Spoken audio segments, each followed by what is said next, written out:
You feel like a rock star when you get up there and people are laughing at things that are from your soul, that are from your stories. Hello, and welcome to the show. Welcome to the Creative Mindset Podcast.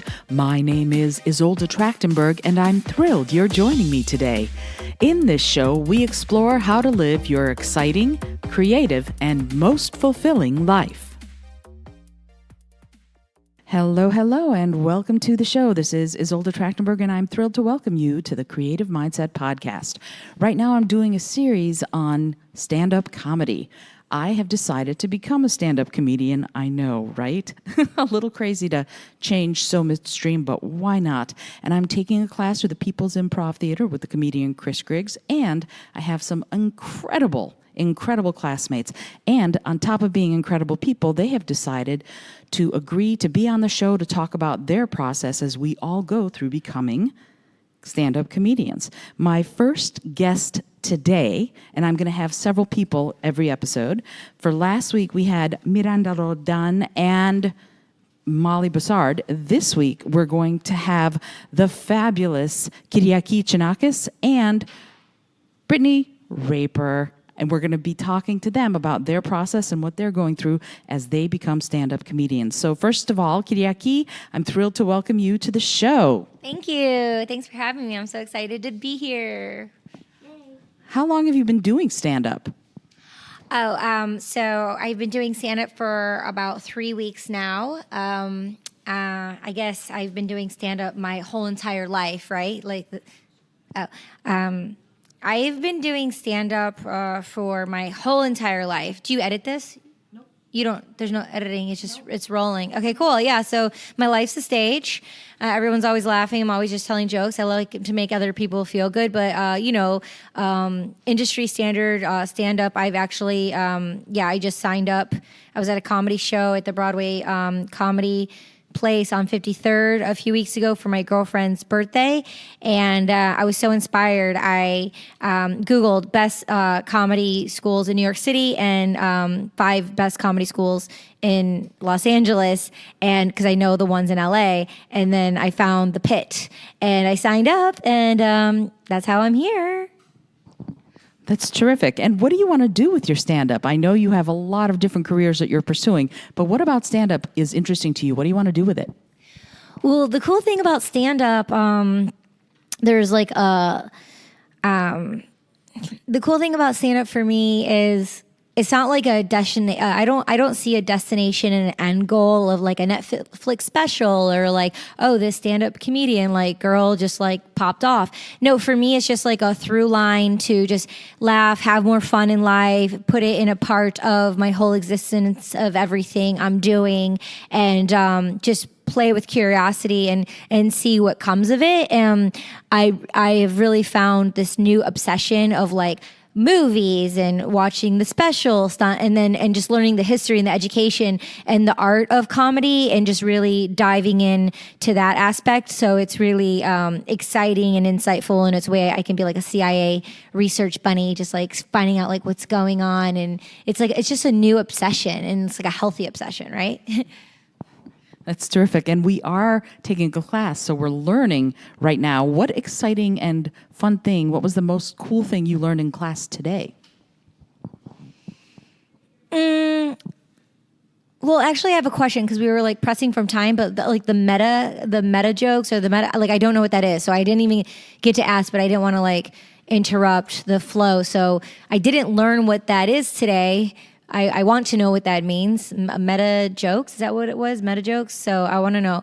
But let's see, what did I learn today? Well, I learned that there's some really great humans and females in the world, and I really appreciate the community here, and naturally seeing the people. I was observing there's a lot of like strong, powerful women in our class, and I'm really my heart is open. I'm in gratitude actually for you for saying yes, because I really needed help in life and in my material with structure, and I reached out and I was a bit overwhelmed, and you said yes, and you showed up and you were here and you took your time and your value and your attention to be here for me. And I was just like really in gratitude about that. So I was just like, I just kind of learned today that like, there is hope and, I don't have to do it all on my own. And there's actually a community of people out there. And I really find it like a fun place to be here in comedy.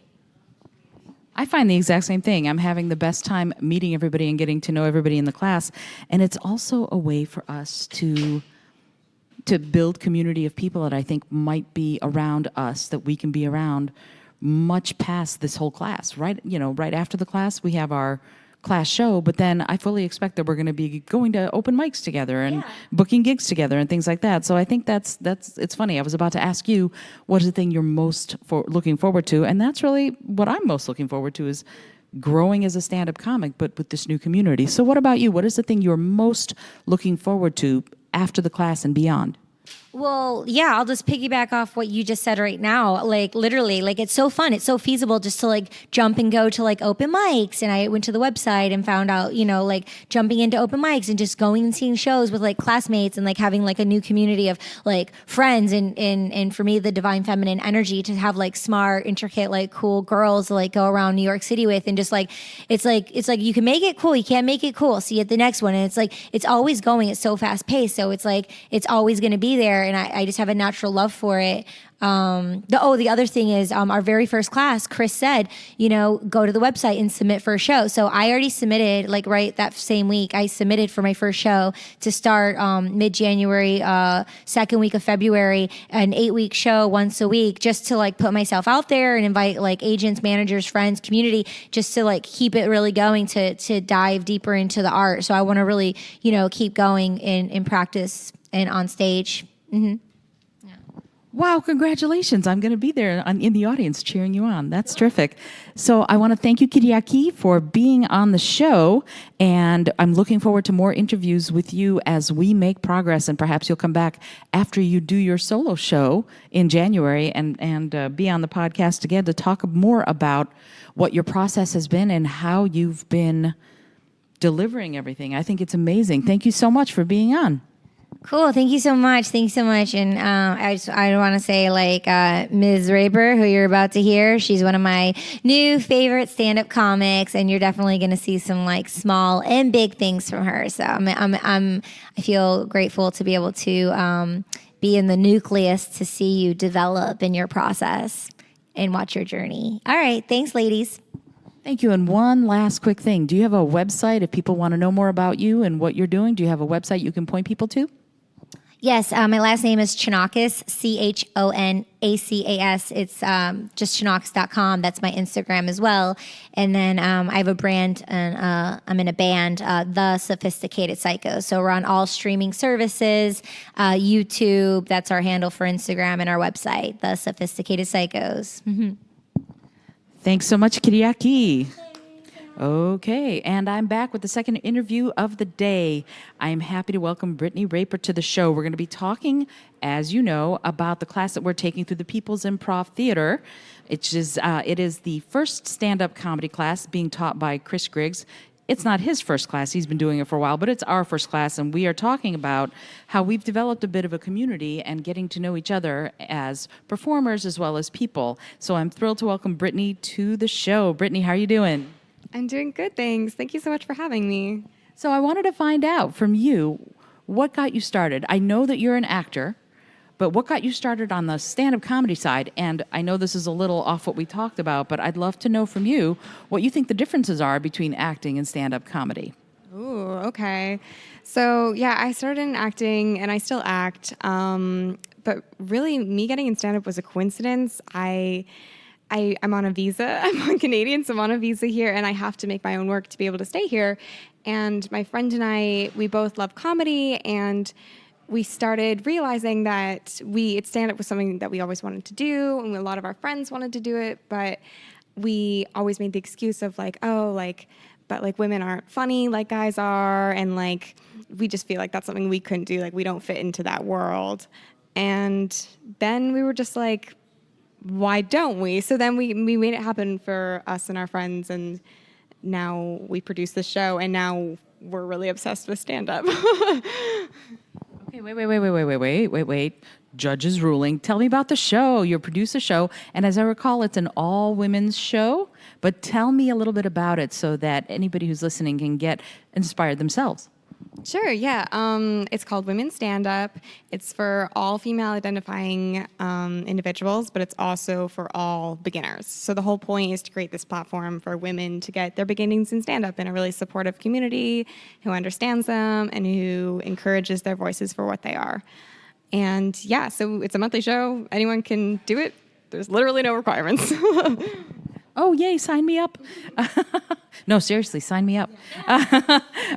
So what do you want to do with your stand-up? I know you've got the monthly show, and you're an actor. Do you want to eventually have a Netflix special? What is your, if you had like the ideal goal of stand-up comedy, what would it be? I mean, yeah, give me a Netflix special, sure.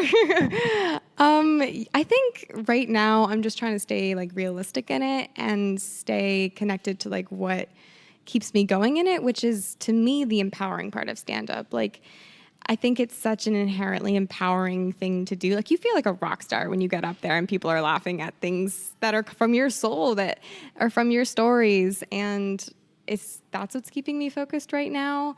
And who knows where it'll go. I don't know. I love comedy. I would be happy with any job that is inspiring people, empowering people, and is making people laugh. Well, you certainly did that in class today. We were all dropping in the aisles. It was great. And I do want to know a little bit about your experience of the class so far. What was the most interesting thing, if anything, today that you learned in class today? I have loved this class for many reasons. I love learning the form and the structure of comedy, and really breaking it down. Like, that's how my brain works. But then the thing that has continuously stood out to me today, as well as we get more developed in our sets, is just the beauty of people's individual voices and how they bring about laughter in a different way. Like, everyone's stories, everyone's voice has a different effect on the audience, but is still effective. Like, I think that's so cool. And I really just love seeing that. And I love seeing that come alive in each student as we continue. I think that's really awesome. Yeah, there's such individual voices for sure. And yet, I do feel, because we've been told to write autobiographically, that I'm airing some dirty laundry. Do you feel that at all? Do you feel like you're like airing dirty laundry about your life? And if so, how does that feel to put all of that out there for everybody? Oh my gosh, totally. And that's actually a key difference from acting and stand-up that I found is acting, you can hide behind a script. Like, these are not your words. You are just playing a character who's not you. But stand-up, this is all you. But I also think that's really cool because I think it connects people in a really cool, unique, powerful way.